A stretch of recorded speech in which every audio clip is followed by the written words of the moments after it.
میرے بھائی اور بہنوں، میں آپ احباب کی خدمت میں سورۃ الکوثر کو بیان کرنے جا رہا ہوں۔ اس کا ترجمہ، اس کی تفسیر آپ احباب کی خدمت میں پیش کر رہا ہوں، اس امید سے کہ اللہ تعالی ہمارے دلوں پہ رحمت فرمائے اور ہمیں ہدایت کی راہ پر ہمیشہ گامزن رکھے۔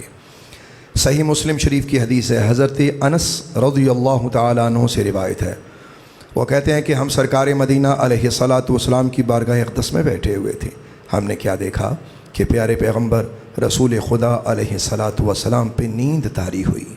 ہم خاموش رہے۔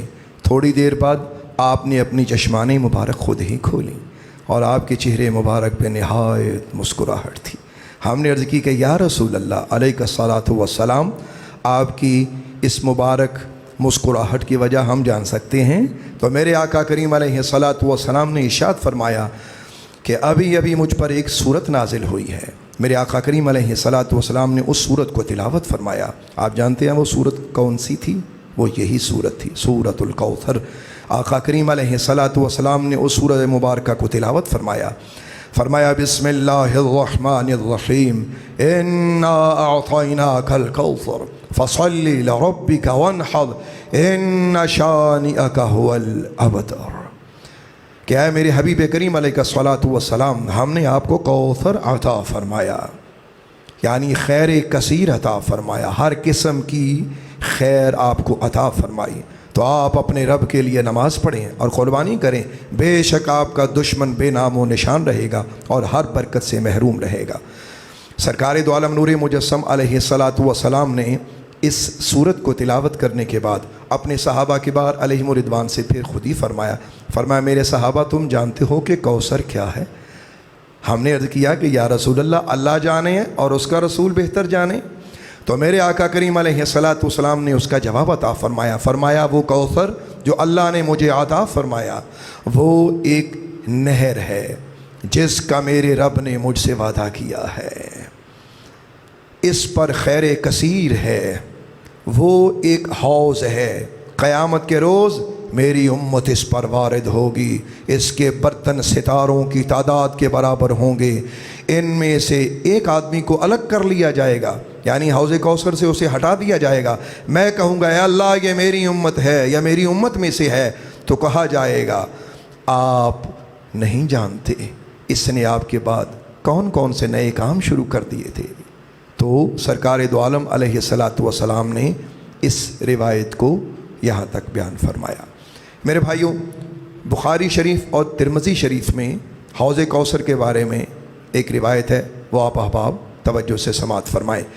رسول خدا علیہ الصلاۃ والسلام ارشاد فرماتے ہیں کہ کوثر جنت میں ایک نہر ہے، اس کے کنارے سونے کے، اس کے راستے موتیوں اور یاقوت کے، اور اس کی مٹی کستوری سے زیادہ خوشبودار ہے، اس کا پانی شہد سے زیادہ میٹھا اور برف سے زیادہ سفید ہے۔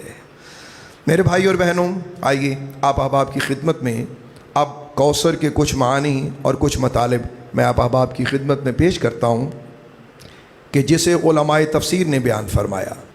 کوثر کے دو معانی آپ نے سماعت فرما لیے، اب تیسری تعویل یعنی تیسرا معنی، کوثر سے مراد نبوت اور کتاب ہے۔ نمبر 4، اس سے مراد قرآن پاک ہے۔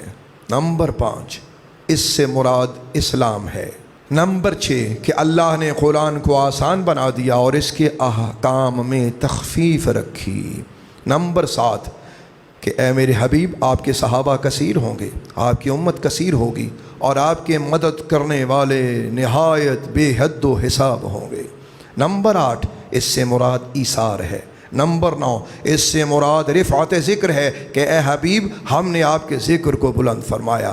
نمبر 9 اللہ تعالیٰ اپنے حبیب سے فرماتا ہے میرے محبوب یہ تیرے دل میں میرا نور ہے جس نے تمہیں میری طرف رہنمائی کی اور تم میرے سوا ہر چیز سے الگ تھلگ ہو گئے، یعنی تمہارے دل میں سوائے اللہ کے اور کوئی نہ رہا۔ نمبر 11 اس سے مراد شفاعت ہے۔ نمبر 12 اس سے مراد سرکار مدینہ علیہ الصلاۃ والسلام کو اللہ نے جو کثرت سے معجزات عطا فرمائے وہ مراد ہیں، اور جنہوں نے آپ کی ان معجزات کو دیکھ کر لبیک کہتے ہوئے اسلام کو قبول کیا، اللہ نے ان معجزات کے ذریعے انہیں ہدایت بخشی۔